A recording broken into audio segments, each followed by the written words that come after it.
Hey, it's Chris. Welcome to the Square One Healing Cancer Coaching Program.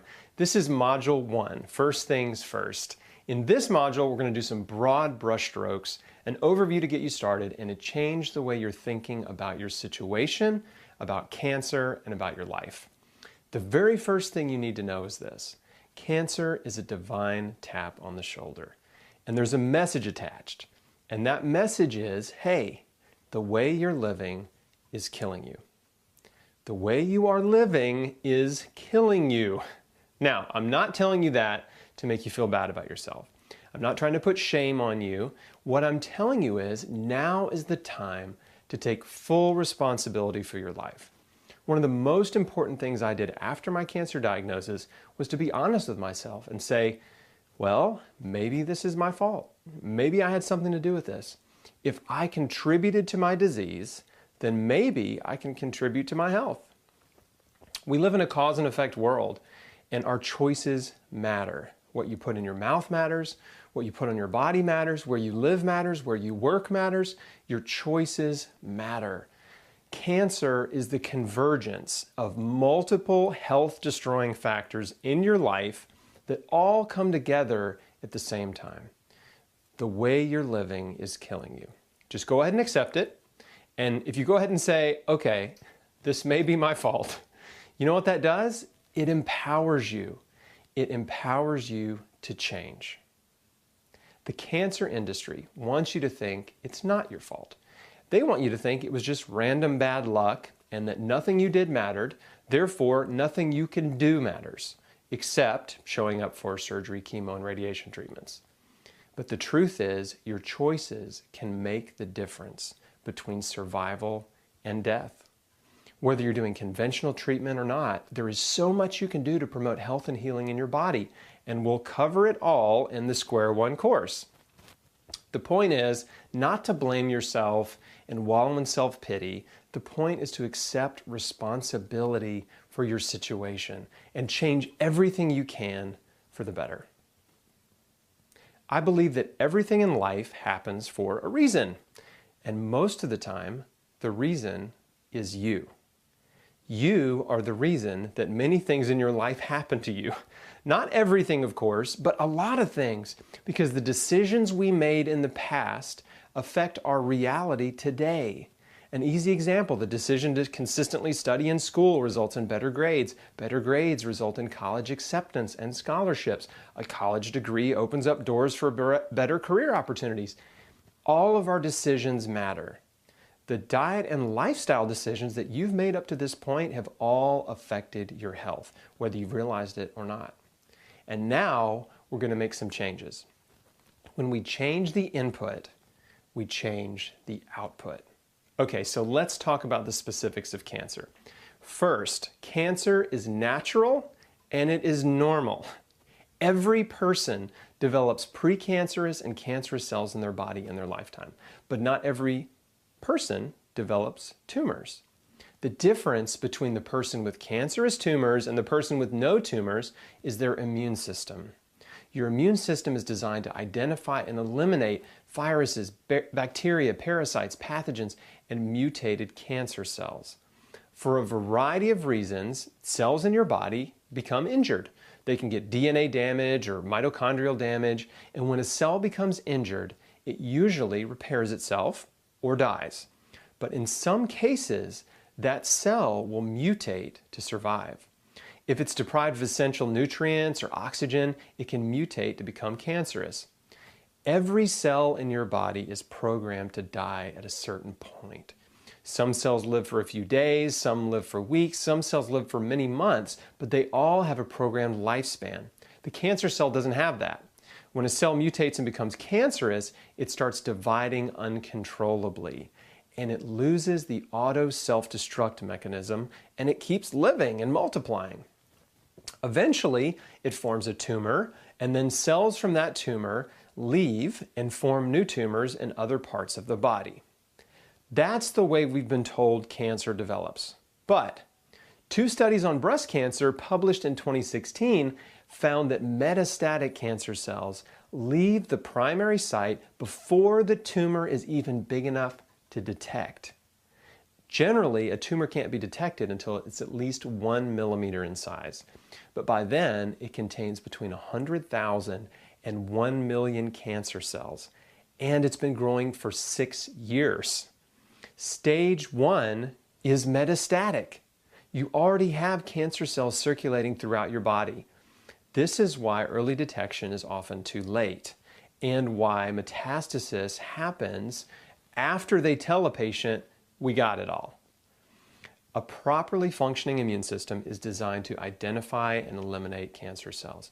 And if it's not doing that, if you have a tumor or lesion in your body, then that's an indication that your immune system is either overloaded or suppressed, or maybe both. It can't keep up with the demands you're placing on it. Cancer didn't invade you from another planet. These are your cells.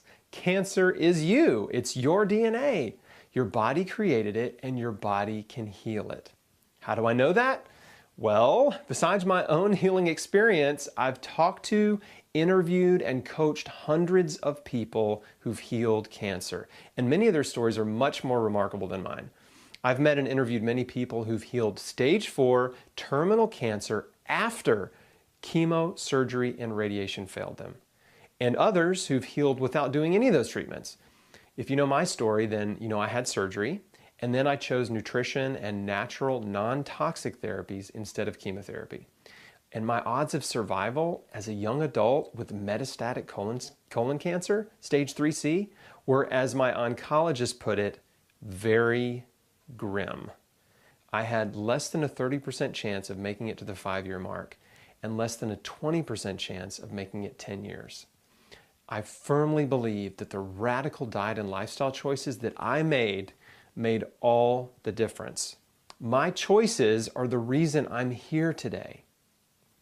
In the medical community, and especially in the cancer community, there's a long-standing belief that cancer is linear. That means once it starts in your body, it can't be stopped. It's like an unstoppable train. And the only way to stop the train is to blow up the tracks with destructive therapies like surgery, chemo, and radiation. But there's a lot of scientific evidence to the contrary. When cancer goes away on its own, it's called spontaneous remission. This is a medically documented fact. It's a medical term. They made it up, not me. In fact, there's a huge book called The Spontaneous Remission Project. It has over 3,500 references from 800 medical journals. It's the largest compilation of case studies and medical references of cancer patients who've had spontaneous remission. These were cancer patients who either didn't do treatment, or the treatment didn't work, and then, for some reason, their cancer went away. We have scientific proof that the body can heal cancer. The medical industry calls it spontaneous remission, but we have another term for it: healing.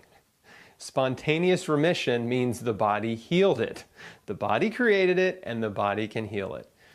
There are thousands of scientifically documented cases, not to mention all the wonderful testimonials online, but skeptics still like to say, well, that's just anecdotal. The truth is, we learn from the experiences of others.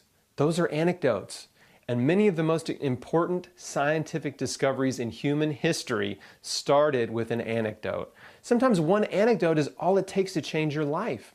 When I started my healing adventure in 2004, the internet was not helpful. There were no good websites for healing cancer.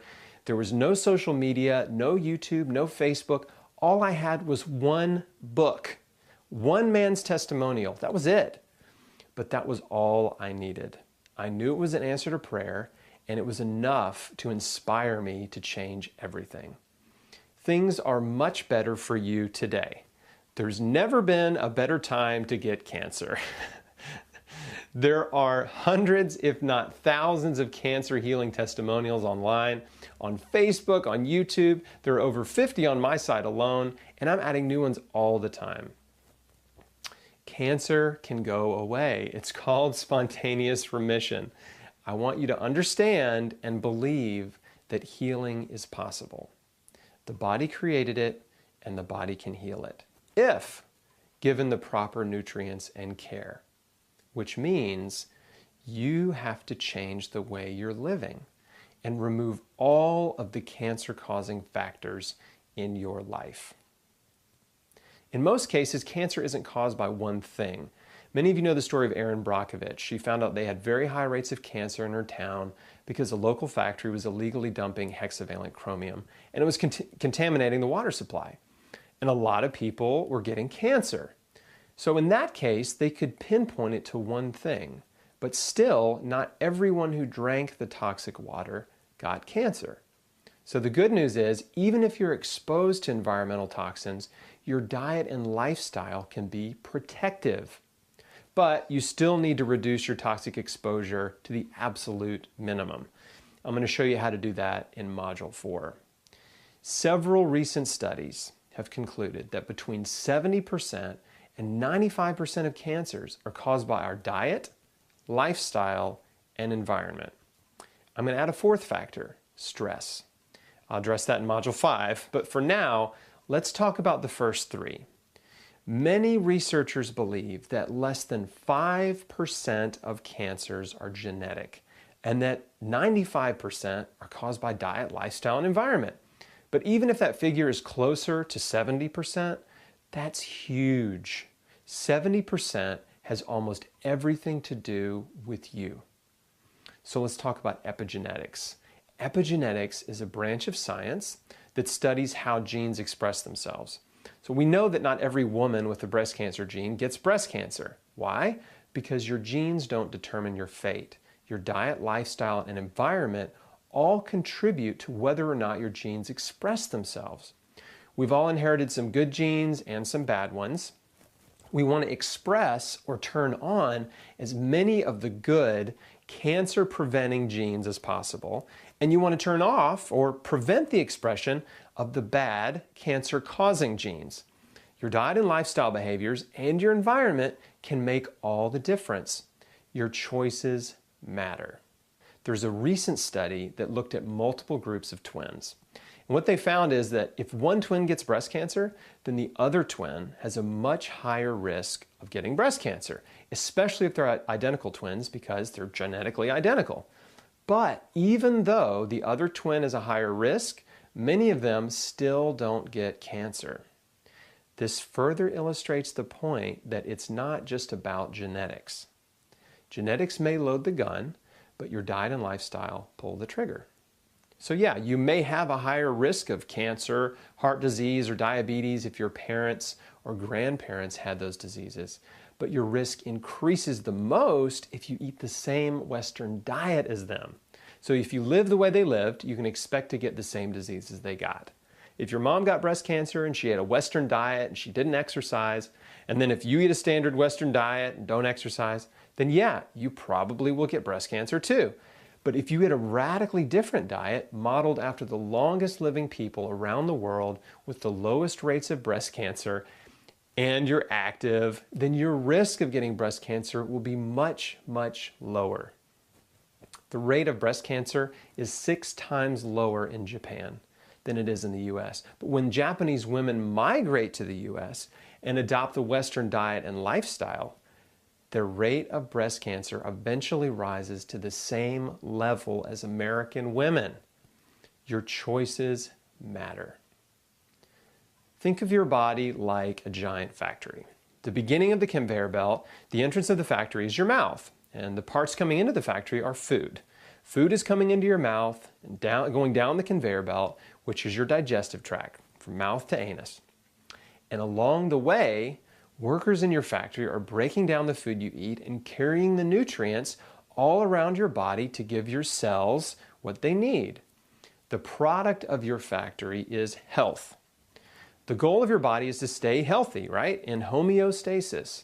Now, imagine a factory that's open 24 hours a day and the assembly line never stops, and gradually the owners of the factory keep putting more stuff on the assembly line, but they don't hire any more workers. If you keep adding parts to the assembly line and you don't add more workers, you're going to create chaos in the factory. There's a classic I Love Lucy episode where Lucy and Ethel are working in a candy factory wrapping chocolates as they come down the conveyor belt. Then the conveyor belt speeds up and they can't keep up and the candies are piling up and falling off. And they're trying to get rid of the extra candies by eating them and stuffing them in their clothes so they don't get fired. It's hilarious chaos. This is kind of like what's happening in your body if you have cancer or any type of chronic Western disease, except it's not hilarious. Your body is overloaded and overwhelmed. There's too much coming in too fast, and your body can't keep up with the demand you're putting on it. Chaos ensues, garbage piles up, problems arise, and everybody is working as hard and as fast as they can just to try to keep up with the demand, but they aren't able to keep up. Your immune system is overwhelmed and it doesn't have enough capacity to deal with the rogue cancer cell that started multiplying and formed a lesion or a tumor, or maybe spreading in your blood like leukemia or lymphoma. What we want to do is we want to reduce the stress on your body, reduce your toxic load, simplify your life, and create an environment where your body can thrive, where it can prevent and heal cancer. We want your body to be a place where cancer cannot thrive. In the scientific community, they refer to this as an environment that's inhospitable to cancer. It's all about the terrain. Your internal terrain is either hospitable to cancer or inhospitable. We want to make it inhospitable. And there are major changes you can make to improve your internal terrain. Right now, you are what you ate. Your body is essentially made out of everything you put in your mouth. If you've been eating junk food and fast food for years, well, then your body is basically built out of junk. It's clogged up and it's polluted and it's not running right. But when you replace the man-made processed junk with high-quality raw materials straight from the earth, you dramatically change your internal terrain. I'm going to show you specifically how to do that in the anti-cancer diet modules, which is modules 3 and 4. Now I want to switch gears. There are two important questions that I ask every cancer patient, and now I'm going to ask you. The first one is, why do you think you have cancer? If you're taking notes, write the answer down. What are the reasons that you think you have cancer? I think you know why you have cancer. There may be some factors in your life that you aren't aware of yet, but I'm also confident that there are factors you do know about. If you think it's stress, you're right. If you think it's because you haven't been taking care of yourself, you're right. How do I know that? Because I've talked to hundreds of cancer patients, and when I ask them that question, they all tell me, I haven't been taking care of myself, and I've had a lot of stress in my life. Listen to your instincts and your intuition. Now, your doctor is not going to ask you why you think you have cancer, because most doctors don't care what you think. If you volunteer why you think you have cancer to your doctor, he's just going to shrug it off and say, it wasn't your diet or lifestyle or stress. It was just bad luck or bad genes. If you have family history, they'll tell you it's genetic. I didn't have any family history, and they told me mine was genetic. Blaming genetics is a way to make the cancer patient powerless. The cancer industry wants to make you a victim, a helpless, powerless victim. A victim has no control over their situation, which means you must be fully dependent on doctors to save you. And there's nothing you can do to affect your future. No, it's nothing you did. No, your diet doesn't matter. Yes, it's okay to eat ice cream, pizza, and burgers. You just need to make sure you eat enough so you don't lose weight. Natural non-toxic therapies won't help you. We are your only hope. That is the message that cancer patients are getting from their oncologists. And I'm here to tell you it's a lie. They're not your only hope. Your body created it. Your body can heal it. The second question I ask every cancer patient is, do you really want to live? The first time someone asked me that, it scared me because I'd never really thought about it. I was so focused on not dying, I wasn't really thinking about living and whether or not I really truly wanted to live. So you need to answer this. It's a yes or no question. Do you want to live? Because if you don't really want to live, there's really no point in doing anything. There's no point in changing your life. There's certainly no point in doing surgery, chemo, or radiation. Maybe you're content with your life and you're ready to die. Or maybe you're unhappy with your life and you're just tired of living. That's okay. No judgment. If you're ready to die, that's totally fine. My suggestion to you is, why don't you just enjoy the rest of your life doing what you want to do? Like Norma Bauerschmidt, aka Driving Miss Norma. She refused cancer treatment at 90 years old, hit the road in an RV, and spent the last year of her life traveling all over the US, having adventures with her son and his wife. Norma wasn't trying to get well. She just made a decision to live it up to the end, and she died peacefully after a few weeks in hospice. I love that. If I had a loved one with cancer and they told me, I don't want to do anything, I just want to enjoy the rest of my life eating cheeseburgers and milkshakes 3 times a day, I'd say, okay, if that's what you want, I'll go get you some. You shouldn't do anything you don't want to do.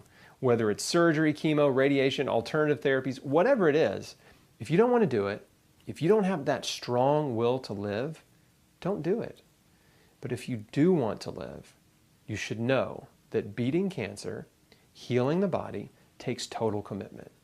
Total commitment, no excuses.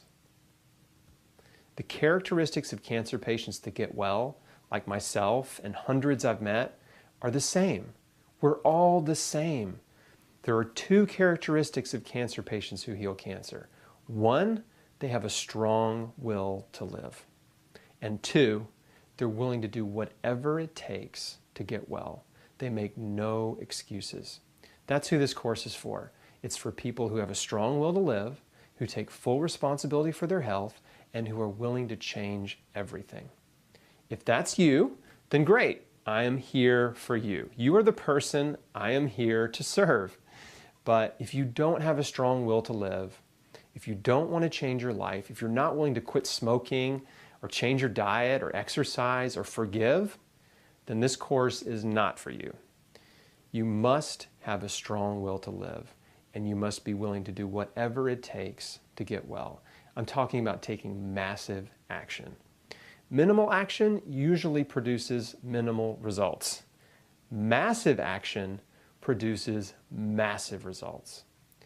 Sometimes small changes can produce big results, but if that's what you're hoping for, your hope is in the wrong place, because I will never tell you this one supplement or this herb or this one food is going to cure your cancer. And anyone who tells you those kinds of things is scamming you.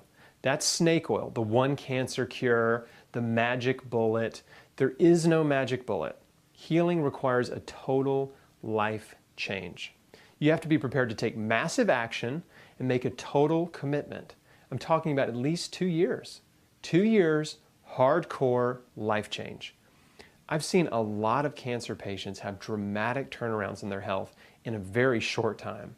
30, 60, 90 days. Tumors start to shrink or even disappear. But a 2-year commitment is essential, because that's when you're at the highest risk of recurrence. Every cell in your body regenerates. You have almost an entirely new body every year. Nearly every cell has been replaced. Some cells many times over in a year. But 1 year from now, you will basically have an entirely new body. That's pretty cool to think about. You are rebuilding your body. Every bite you take, you're building a new body. Remind yourself every day with every bite. I would think about that when I had cancer, as I'm staring at this giant bowl full of vegetables. Some days I would have rather had a cheeseburger, but I reminded myself I'm building a new body. And that's what you have to be committed to do. At least 2 years, hardcore. There's a strange phenomenon that I see regularly, which is a cancer patient will adopt the hardcore diet and life change and do really well in the beginning. They feel great, the tumors start shrinking, or some tumors disappear within the first few months. And then for some reason, they get lazy and complacent, and they gradually go back to their old habits and their old way of living. And then the cancer starts growing again, or it comes back. Sometimes they become impatient that the tumors aren't going away fast enough. and then they let their doctors scare them and talk them into the quick fix of surgery, chemo, or radiation. And then the suffering begins. They're sick, they're weak, they can't eat, they can't get out of bed, and they get depressed and lose their motivation. And all the nutrition and exercise and health promoting habits go out the window. And then the cancer comes back and their situation goes downhill really fast. And it often does not end well for them. So let's talk about fear. Fear is a major factor here. I get it. I know what it feels like to be afraid of cancer. But let's break fear down for a moment. Where does the fear of cancer come from? It comes from the cancer industry, because most people are afraid of suffering. They're afraid of the brutal treatments. They're afraid of being sick and poisoned and the damage that it does to their body and all the uncertainties and unknowns. They're afraid of all the complications that can come from surgery, chemo, and radiation. That's where the fear comes from. Most patients I've talked to are not really afraid of dying. They're just afraid of suffering. You need to be honest with yourself about what you're really afraid of and address that fear head on. If you're afraid of suffering from chemotherapy, radiation, or surgery, that's pretty normal. But remember, most of the fear of cancer comes from the cancer industry.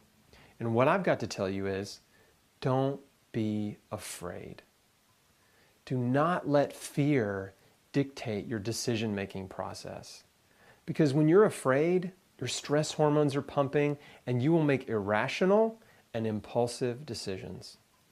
The cancer industry uses fear to motivate patients to take immediate action. They say, if you don't do these treatments, you're going to die. We need to start right away. And patients are rushed into treatment with fear. Remember, the cancer treatment industry is a business. This is $1 trillion industry. And over the years, the oncology industry has figured out that if they don't book cancer patients into surgery or chemo or the next procedure before they leave the office, then there's a good chance they will lose that patient and lose that future income. For a short time, my mom actually worked in an oncologist office, and her job was to book the patients for their next appointment before they left. It wasn't a sinister plot, it was just the way things work. A patient comes in, they get a cancer diagnosis, and then it's like, okay, now we've got to make sure we get them booked for their next appointment or procedure before they leave.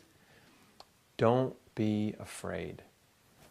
Take a deep breath and breathe. You've got to breathe through this. You have time to read and research. You have time to change your life. You have time. Now, there will always be exceptions. If you have a tumor that's blocking your windpipe or your digestive tract, you may need immediate surgery. But most cancer patients have time. Many patients don't even feel sick when they get a diagnosis. You have time to read and research, you have time to change your life, and you have options. Don't let anyone rush you into anything you don't want to do. Don't make a fear-based decision. Listen to your instincts and your intuition.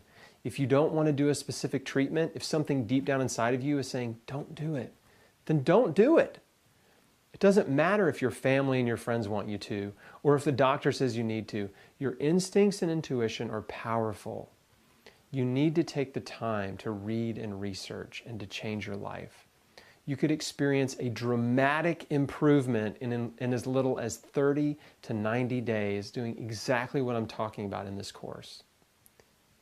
I'm often asked if I would still have surgery knowing what I know now. And my answer to that is no. I would not have rushed into surgery immediately because my tumor was not life-threatening when I was diagnosed. I would have taken some time, 30 to 90 days, to change my life and give my body the opportunity to heal. And I would have closely monitored my progress along the way. We'll talk about the best ways to do that in Module 9, which is all about testing and how to monitor your progress. In my 20 questions for your oncologist guide, which is also part of this course, there are some critical questions to ask your doctor. And one of them is my cancer fast growing or slow growing? Chances are it's slow. You've had cancer growing in your body for a long time, many years. It didn't pop up overnight, so tell your doctor you need more time. I'd like to take a few months to get my life in order. I'm not ready for treatment yet. And in many cases, they will give you permission to delay treatment. If they don't give you permission, then you have to decide whether or not you want to go against your doctor's advice. That's not as easy, but people do it all the time. Now, let's talk about the people around you. Because if you make a decision to delay or opt out of conventional cancer treatment, some people will not understand. They'll tell you you're wrong and that you're making a mistake. The first person that disagreed with me was my wife, Micah. She loves me, but when I told her I wanted to heal with nutrition and not do chemo, she thought I was making a huge mistake. And then other people around me, family members who loved me and wanted me to live, began calling and telling me I was making a mistake. And like many cancer patients, in order to appease the family pressure, I went to see an oncologist. When I asked him about alternative therapies, he said, "If you don't do chemo, you're insane." The only person who supported me in the very beginning was my mom. She's always been a health nut and had stacks and stacks of books on health and healing. My dad was more of a stoic supporter, so he didn't put any pressure on me to go either way. He let me make my own decisions. But I had opposition from other family members and from my doctors. And if you have opposition, I just want you to know it's normal. You should expect it. When everyone else is floating downstream and you're trying to swim upstream, a lot of people are going to be like, "Hey, you're going the wrong way." So you need to be prepared for that. Some of you watching this are swimming upstream right now, so you already understand what this feels like. Listen to your instincts and intuition. That's the most important thing because that will guide you. Now, obviously, I'm a Christian, so I think you need to reach out to God and ask for help. God, help me. Show me what to do. I need encouragement and support and direction. Reach out and ask for help. Even if you don't believe in God, or if you're not sure there is a God, just reach out and just say, "Okay, God, if you're real, you have my attention. Just show me what I need to do. Show me what I need to change. I'm listening."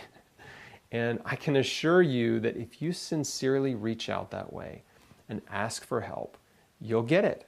Help will come to you in miraculous ways. It did for me, and I've seen it happen over and over again. But make sure you're looking for those miracles and answers to your prayer.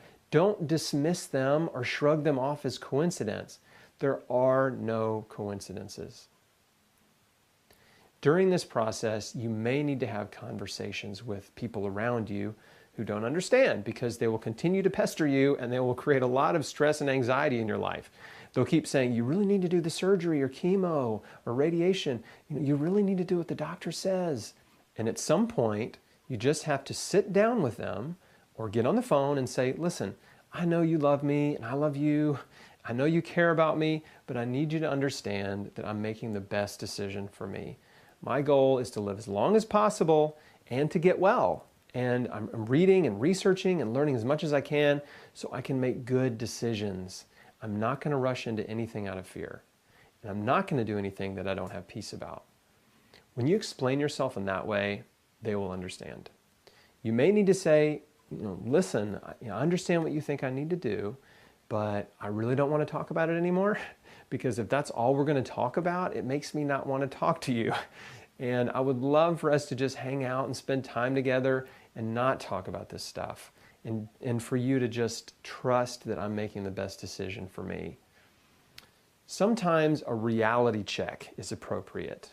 If you've asked your doctor some of the questions in my 20 questions for your oncologist guide, then you will have some important details to share with your friends and family to get them to back off. For example, if you're stage 3 or 4 and you ask your doctor, "Will this treatment cure my cancer?"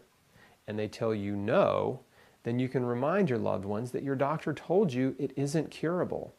By the way, an incurable diagnosis can be a blessing in disguise because when the doctor tells you the treatment is not curable, that gives you permission to opt out of treatment. They've told you the truth, that they can't cure you, and that empowers you to take full control of your situation. And you can tell your friends and family, The doctors told me they can't cure me. All the treatments are going to do is make me sick and I'm going to suffer, and there's no guarantee I'll live any longer or have a better quality of life. I'd rather change my whole life and try to get well that way. So, I've got nothing to lose. And here's what you say to your doctor. Doctor, thank you so much for all the information and for your time. I've thought about this a lot, and what I've realized is that quality of life is much more important to me than quantity of life. And if I do treatment, my quality of life is going to be terrible. I'm going to be sick and suffering right away. I feel okay now, and I just want to feel okay as long as possible. So I'm just not ready to do any treatment right now. Something may change in the future, and I totally understand if you think I have better odds if I do treatment, but it's just not what I want to do right now. If you explain yourself to your doctor in that way, they're usually more understanding. You should also ask if they'd be willing to work with you and on your own terms and order blood work every month, maybe a scan every 6 months or so. Typically, your doctor will say, no problem, we can do that. Now, if you have an arrogant doctor who's a jerk and only cares about money, then they will probably still try to use fear to talk you into treatment. Or they might fire you as a patient, but good. Why would you want to work with someone like that anyway? So when you explain to the people around you that you just want to enjoy your life and feel good as long as possible, they'll back off. By the way, you don't need to tell your doctor everything you're doing. It's going to be a waste of time. You don't need to give your doctor a lecture about nutrition or alternative therapies because he's going to disagree with you. And he's going to say, it doesn't work, don't do it, don't bother, or I had a patient who tried that and they died. So it's a waste of time and energy to go into any details about what you're doing with your doctor because chances are they haven't spent any time researching nutrition because all of their time is spent with patients or learning about new drugs. The vast majority of oncologists have no interest in nutrition whatsoever. So that's how you address the people in your life, the doctor, your friends and family. Get them on board or get them off board. You need to build a support system. A 2016 study of over 9,000 women with breast cancer found that socially isolated women had a 40% higher risk of recurrence, a 60% higher risk of dying from breast cancer, and a 70% higher risk of dying from any cause. Don't withdraw and isolate yourself. You need friends now more than ever. Some cancer patients I've talked to had their spouse on board, their children were helping them, their parents were helping them, their siblings, their best friend, or all the above. They had an incredible support system, but that's rare. The best way to get people on board is to show them the information on chrisbeatcancer.com. Show them all the interviews I've done with people who've healed all types and stages of cancer. Show them the videos in this course. Try to open their eyes and help them understand that the body can heal and get them excited about the power of nutrition. Again, I only had my mom in the beginning. Then I found a nutritionist/naturopath that has supported me. And then through him, I found an integrative oncologist who supported me. It took a little while for my wife to warm up to it, but she eventually did too. If you don't have much support in the beginning, it's okay. Remember, time changes things.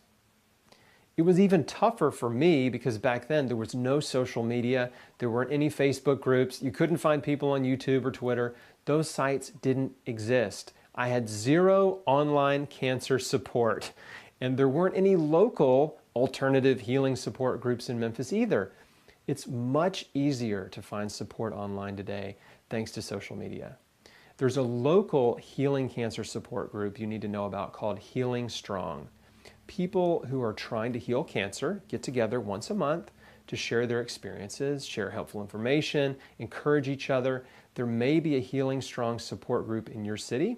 And if not, start your own. And the people you're looking for will come out of the woodwork. You can go to healingstrong.org to learn more about that. So you have to build your team and your support group. If you don't have anybody, you've got to get out there and beat the bushes and find like-minded people. They're out there. You don't have to do this alone. Go to your local hole-in-the-wall health food store and tell them you're looking for other people who've healed cancer or are trying to heal cancer with alternative therapies. Ask for help and you will get it.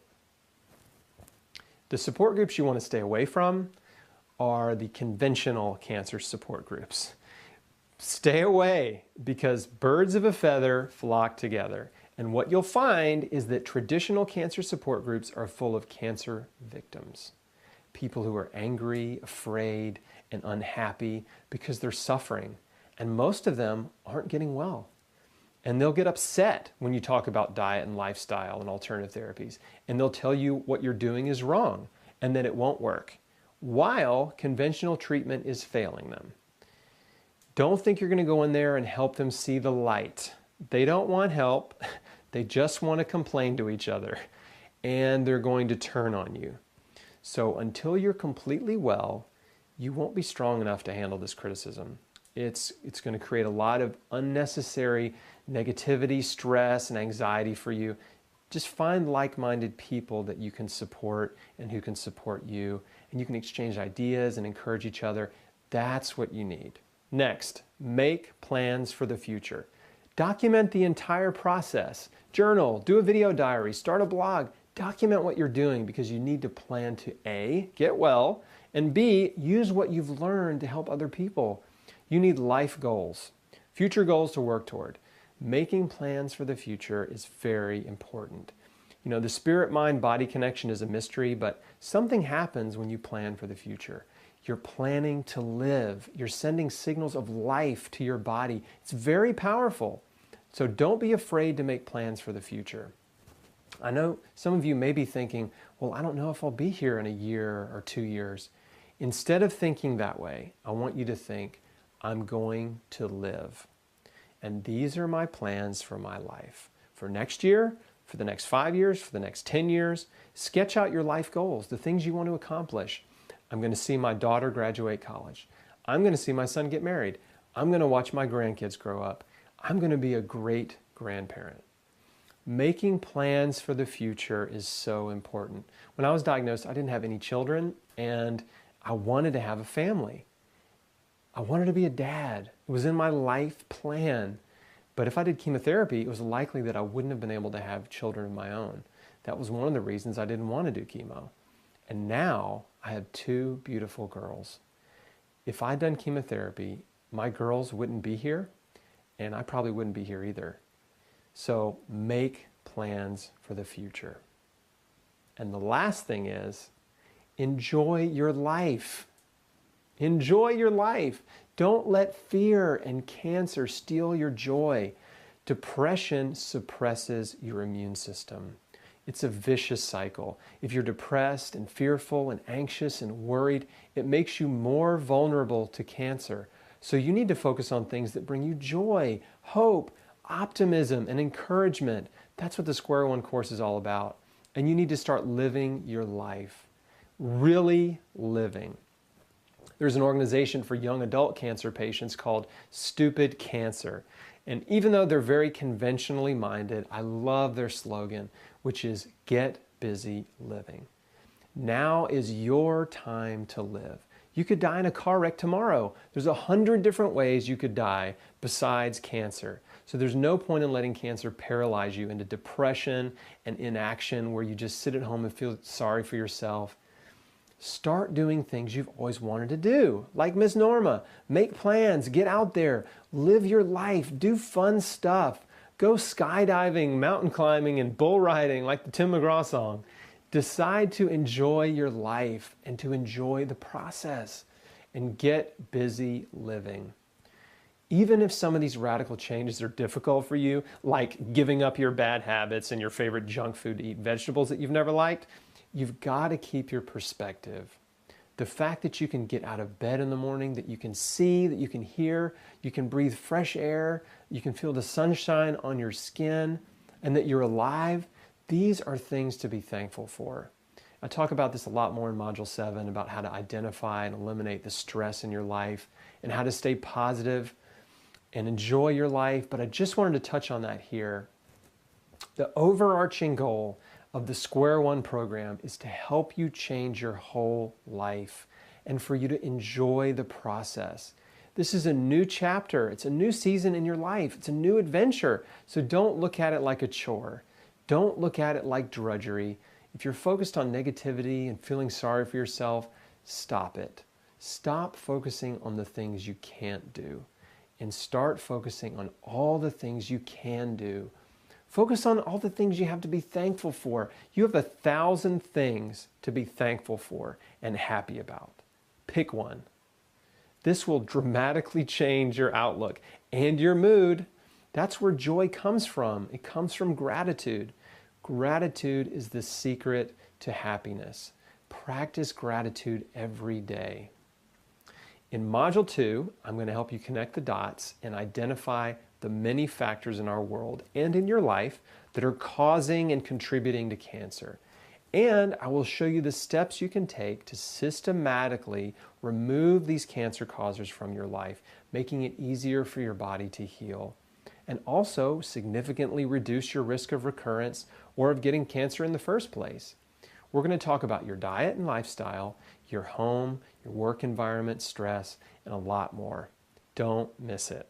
Thanks for watching, and I'll see you on Module 2.